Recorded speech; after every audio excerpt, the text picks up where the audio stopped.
French not எப்படி போடுறதுங்கிறத பற்றி தான் இந்த வீடியோவில் பார்க்க போகிறோம். வீடியோவை ஸ்கிப் பண்ணாமல் பாருங்கள். வாங்க வீடியோக்குள்ளே போகலாம். Hello friends, welcome to creative aari works. நான் ரஃப்பாக என் ஹேண்டில் ஒரு ஹார்ட்டின் வரைஞ்சிருக்கேன். இப்போ அதை சுற்றி ஒரு பீட் லைன் கொடுக்க போகிறேன். இது sugar beet bright gold colour. நீங்கள் இந்த ஹார்ட்டின் போடும்போது அதோட வளைவில் அந்த கார்னர்லாம் நல்லா அழகாக வர மாதிரி கவனிங்க. அப்போ தான் அந்த ஷேப் மெயின்டைன் ஆகும். ஃபுல்லாக பீட் கொடுத்துட்டு எப்படி இருக்குன்னு பார்க்கலாம்.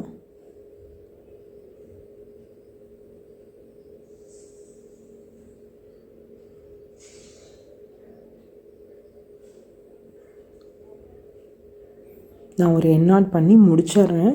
பீட் லைன் ஃபுல்லாக கொடுத்தாச்சு. நெக்ஸ்ட் நார்மல் ஊசியில் சில்க் த்ரெட்டை இன்சர்ட் பண்ணியிருக்கேன்.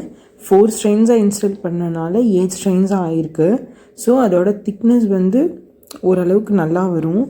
அதுக்காக தான் இந்த மாதிரி பண்ணியிருக்கேன். இந்த மாதிரி இருக்கும். இந்த அளவுக்கு திக்னஸ் எடுத்துக்கோங்க. பார்க்க அழகாக இருக்கும். இந்த ஷேப்புக்கு இந்த அளவு திக்னஸ் போதும். இப்போ நான் என்ன பண்ண போகிறேன்னா, ஒரு எண்ணாட் பண்ணிவிட்டு ஃப்ரெஞ்ச் நாட் பண்ண போகிறேன். அந்த எக்ஸ்ட்ரா த்ரெட்டை ஃபுல்லாக கட் பண்ணிவிட்டேன். ஒரு எண்ணாட் பண்ணிட்டேன். நெக்ஸ்ட்டு இந்த எண்ணாட் நல்லா டைட்டாக போட்டிருக்கான்னு பார்க்குறேன்.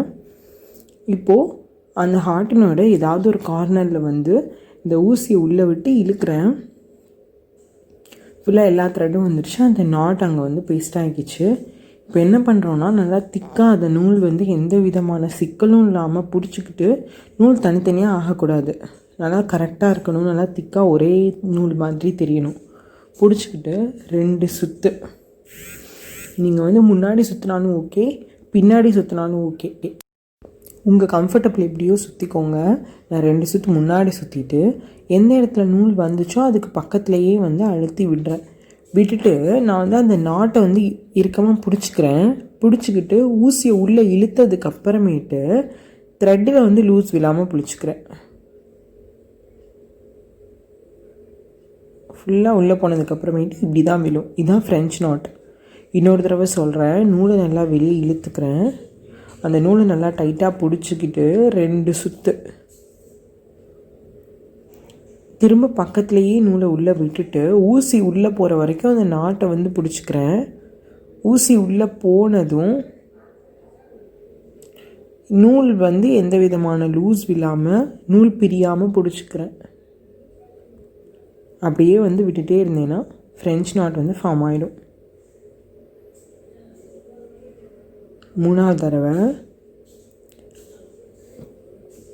ஊசி அதுக்கு பக்கத்துலேயே ஒவ்வொரு நாட் பக்கத்துலேயே இழுக்கணும். அப்போ தான் அது நல்லா ஃபில்லிங்காக தெரியும்.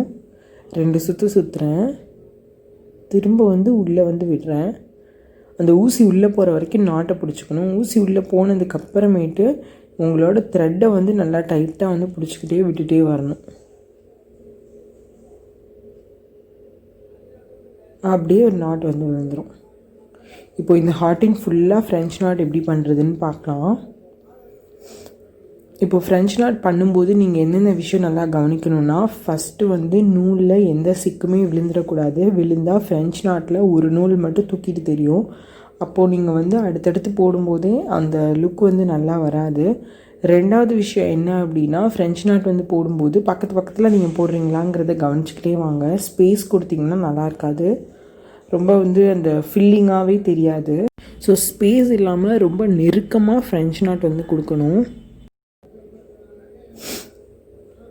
ஸோ இதெல்லாம் தான் நீங்கள் ஃப்ரெஞ்ச் நாட் பண்ணும்போது கவனிக்க வேண்டிய வேலை. மற்றபடி ஃப்ரெஞ்ச் நாட் ரொம்ப ஈஸியான ஒர்க்கு. ஸோ இந்த ஒர்க் பண்ணும்போது இப்போ ஒரு பீட் லைன் கொடுத்துருக்கீங்க, உள்ளே ஃப்ரெஞ்ச் நாட் கொடுத்துருக்கீங்க. ஃபுல்லாகவே ஒரு எம்போஸ்டு லுக்காகவே இருக்கும். பீட் எந்த சைஸில் இருக்கோ அந்த சைஸ்லேயே ஃப்ரெஞ்ச் நாட் விழுந்துடும். ஸோ மொத்தமாக உங்களோட ஃப்ளவரே கொஞ்சம் தூக்குனாப்பில் ஒரு லுக் கொடுக்கும். 3D எஃபெக்ட்டு ரொம்ப அழகாக இருக்கும்.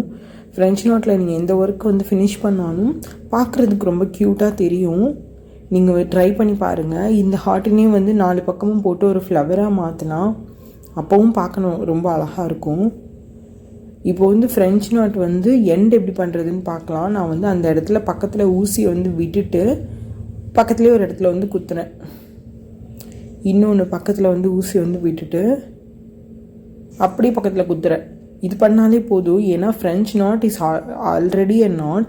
ஸோ நீங்கள் வந்து எக்ஸ்ட்ராவாக ஒரு நாட் வந்து பண்ணுங்கிற அவசியம் கிடையாது. அங்கங்கே குத்தி எடுத்துகிட்டு நூலை கட் பண்ணிக்கலாம். அது ஏன் பண்ணுறோம் அங்கங்கே குத்தி எடுக்கிறோன்னா, லாஸ்ட்டு நாட் வந்து லூஸாக ஆகிடக்கூடாதுங்கிறதுக்காக.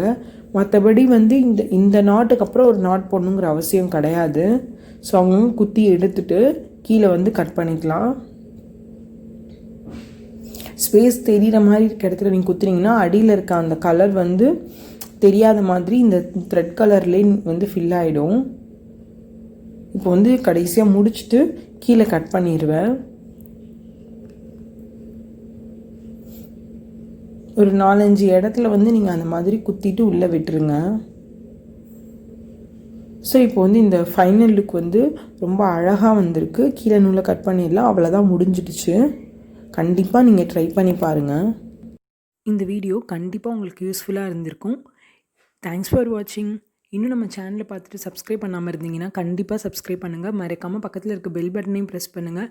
அப்போ தான் நாங்கள் போடுற நெக்ஸ்ட் வீடியோஸ் உங்களுக்கு நோட்டிஃபிகேஷனில் வரும்.